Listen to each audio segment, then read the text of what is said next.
Aswang, engkanto, multo, at mga kababalaghang nagdudulot ng takot na mahirap matanggal.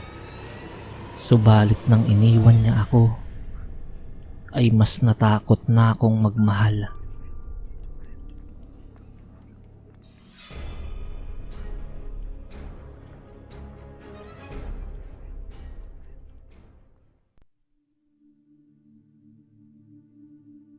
Ang kwentong ito ay ipinadala ni Bits. Nangyari ito taong 2011 sa lungsod ng Parañaque. Simulan na natin ang kwento. Mapagpalang araw po, Captain Kokak. Nawa ay itago mo na lang po ako sa pangalang Bits. Ipinadala ko po ang kwentong ito nang sa gayon ay maibahagi ang aking karanasan at magbigay na rin po ng aral para sa iba na huwag gamitin ang katungkulan para mang-api ng mga taong mas mababa kaysa sa kanila. Isa akong gwardiya noong mga panahong yun sa isang establishmento sa Parañaque na hindi ko na lang babanggitin ang pangalan. Iyon ang naging trabaho ko. Hindi dahil sa gusto ko yun. Ang dahilan ay dahil iyon ang nakahain na trabaho pagka-graduate ko ng kolehiyo. Napakahirap sa umpisa. Kailangan kong kabisaduhin ang lahat ng opisyal, pati na rin ang kanilang mga sasakyan.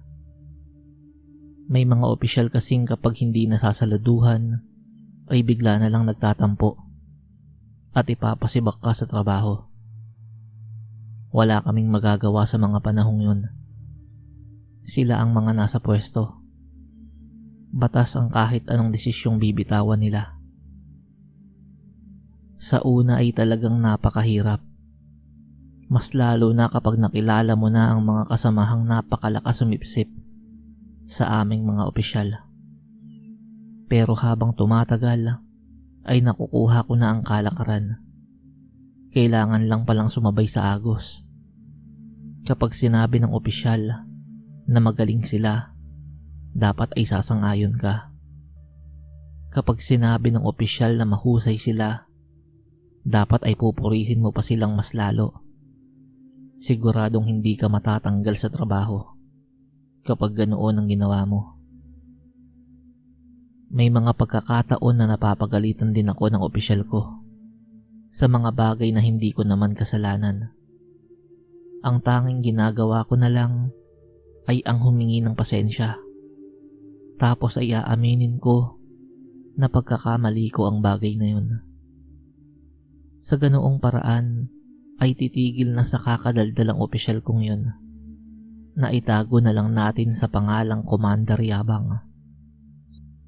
Palagi nitong ipinagmamalaki na kilalang kilala daw siya sa probinsya nila dahil dati raw siyang pulis. Bukod pa roon ay buhay raw ang suot niyang kwintas na may palawit na tatsulok at nauukitan ng mata. Anting-anting daw yun. Sabi pa niya ay hindi daw siya tinatablan ng bala kapag nakikipagbarilan siya sa probinsya. Isang beses nga ay may bumasag sa pagyayabang niya. Noong minsang ipagyabang niya ang isang peklat sa kanyang tiyan. Nagawa daw ng tama ng bala. Sir, di ba sabi mo hindi ka tinatablan ng bala? Dahil sa anting-anting mo? Bakit may peklat ka sa tiyan mo? Tapos sabi mo pa, tama ng bala yan. Hindi ka nga tinatablan ng bala, di ba? Tanong ng isa kong kasamahan. Dahil doon ay biglang nag-iba ang timpla ng mukha ni Commander Yabang. Nilapitan niya ang kasamahan kong yun. Tapos ay dinibdiban. Pinag-iskwatras niya pa yun ng 100 beses. Tapos ay pinag-report sa agency. Hindi na pinapasok sa trabaho kinabukasan. Yung mga sip-sip naman na kasamahan ko sa trabaho ay bumaboses pa na dapat lang daw sa kasamahan ko ang nangyari. Napakayabang daw kasi. Kung wala lang ako sa tamang pag-iisip, Captain Kokak, paniguradong pinagbabaril ko na ang mga sipsip na yun, kasama ang commander namin na si Yabang. Dahil nga sa natanggal sa trabaho, yung kasamahan naming yun ay may bagong gwardya ang ipinadala ng agency namin. Itago na lang po natin siya sa pangalang Adrian. Sakto naman na sa akin siya na i-partner sa unang araw niya.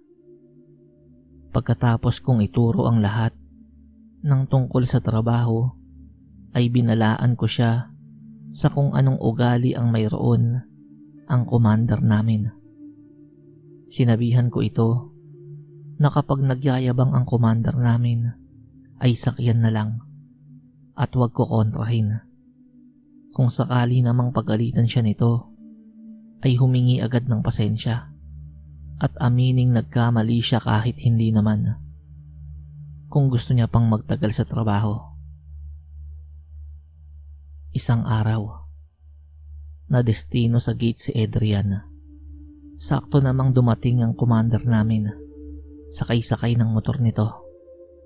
Hindi agad nabuksan ni Adrian ang gate dahil may kausap itong customer at nagtatanong kung saan ang pasukan ng sugalan.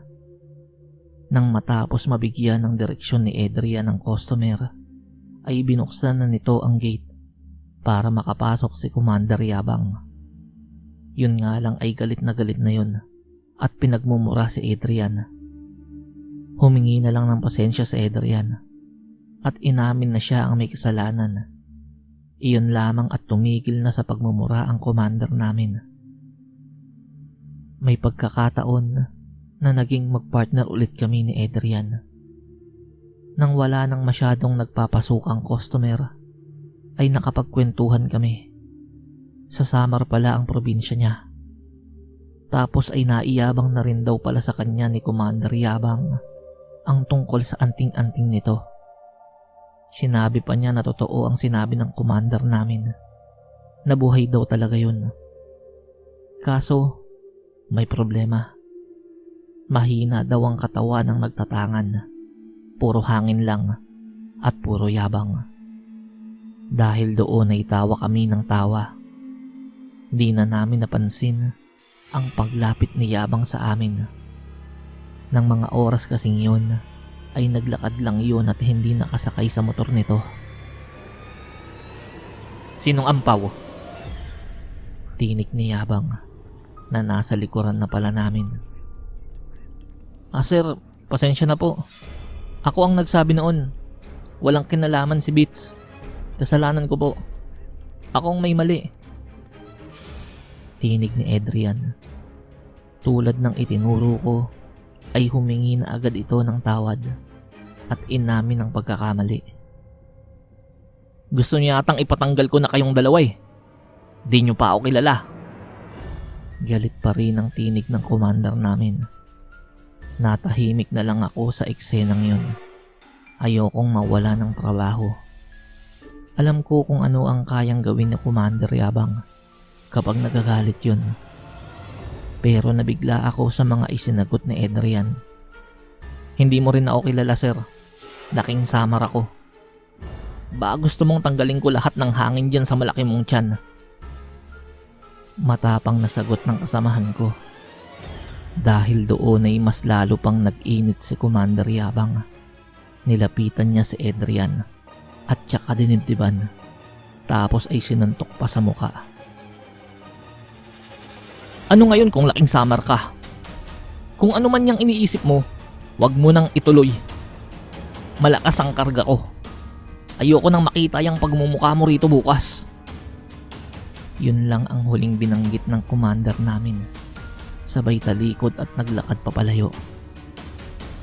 Dahil sa pangyayaring yun, ay siguradong tanggal na kinabukasan si Adrian.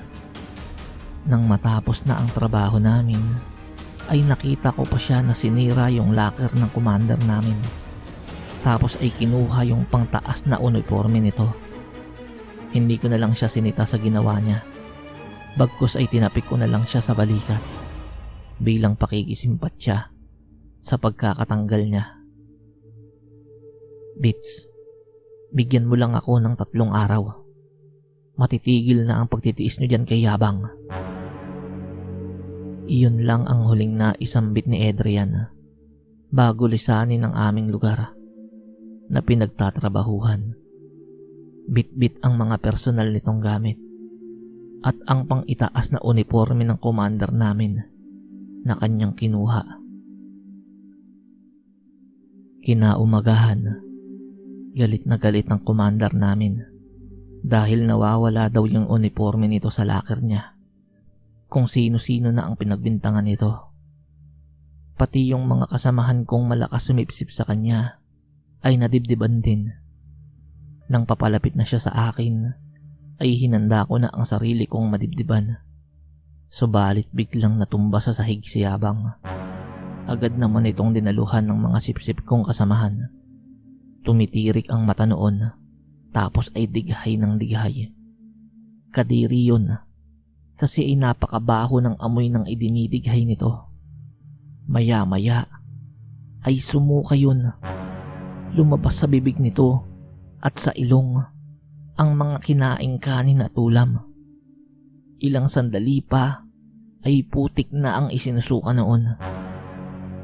Nagkagulo na ang lahat. Isinugod ng commander namin sa ospital. Ang ilan sa mga kasamahan ko ay bumoboses na marahil ay nakarma raw ito dahil sa pag-uugali at pamimisikal sa aming mga gwardya. Nagtatawanan pa yung ilang sipsip na kasamahan namin at sinasabing expert na raw yung anting-anting ng aming commander na si Yabang.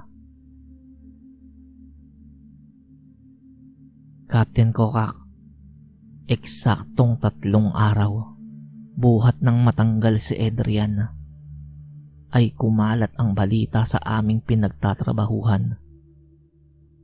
Pumanaw na raw si Yabang dahil sa labis na pagsusuka. Naubusan daw ng likido sa katawan.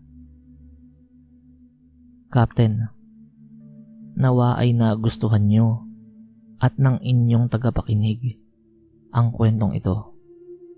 Sana rin ay makapagbigay ito ng aral para sa lahat. Ito po ang karanasan kong hinding-hindi ko malilimutan. Kung papaanong nagkasagupa ang anting-anting laban sa kulam.